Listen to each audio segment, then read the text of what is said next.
Retail Sector Skill Council. His is one of the most glamorous sector. He represents the service industry. Then there is another glamorous manufacturing industry, which is automobile. Mr. Lahiri is here. And I'm from the most unglamorous sector, supposed to be. But we all three are representing the various, the manufacturing, the service, the agriculture sector. Just to share with you, for the benefit of audience, what is a Sector Skill Council first? The Sector Skill Councils are industry-driven body whose main job is to set the standards, but these industry-driven bodies are advisory in nature.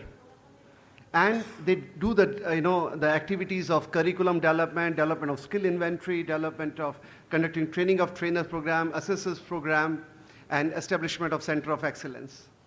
The journey of the Sector Skill Councils has been 10 years old, and the various Sector Skill Councils are in various stages of evolution.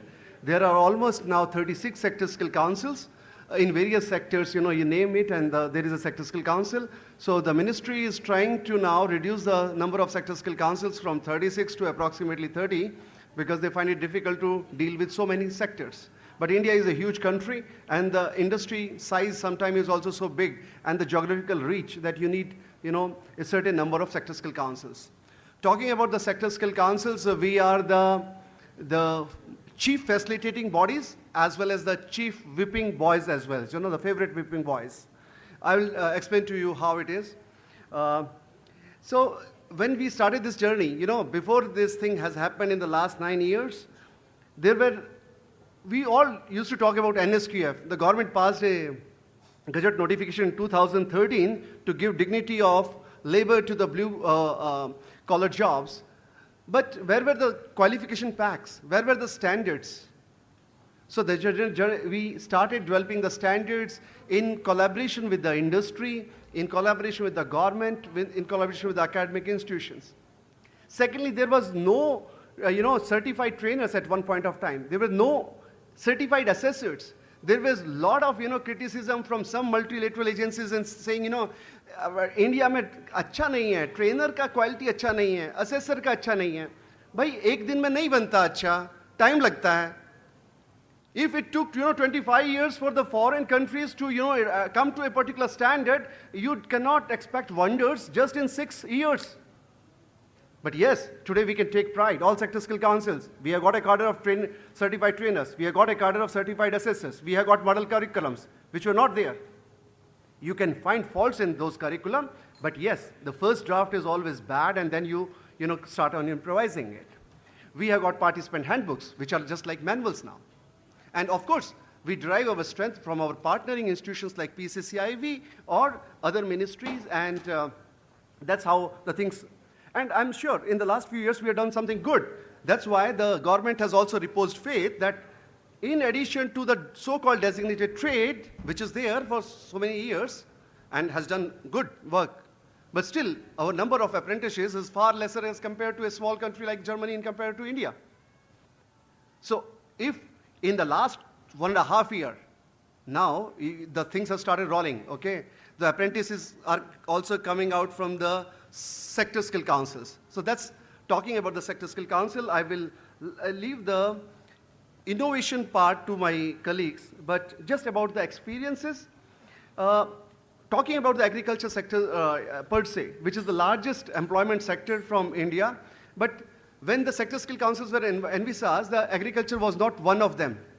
Perhaps somebody thought that it is not a part of organized segment, and still this misconception is there.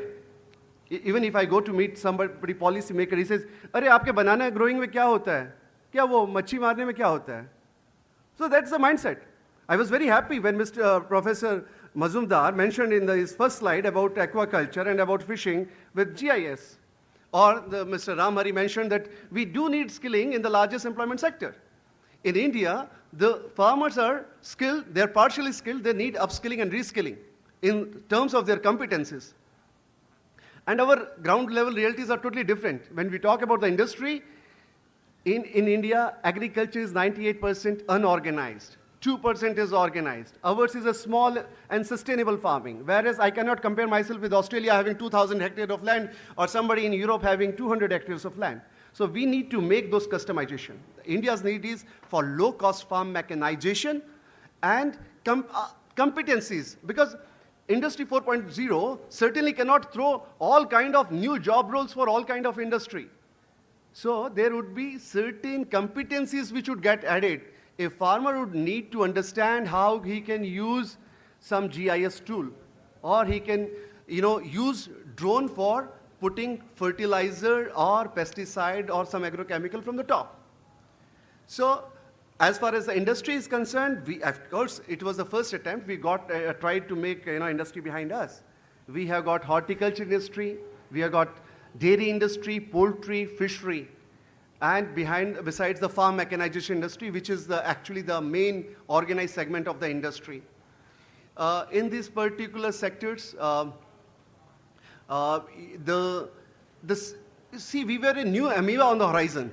Now the industry is knowing about us.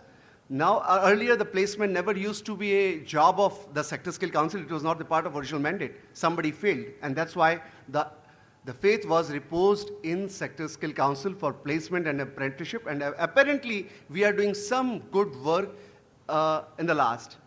I'll be more than happy to answer any question, but yes, quite a number of people are here from the school system, education system, and I'm happy that yes, I do get some schools, whatever is left behind by James. Thank you.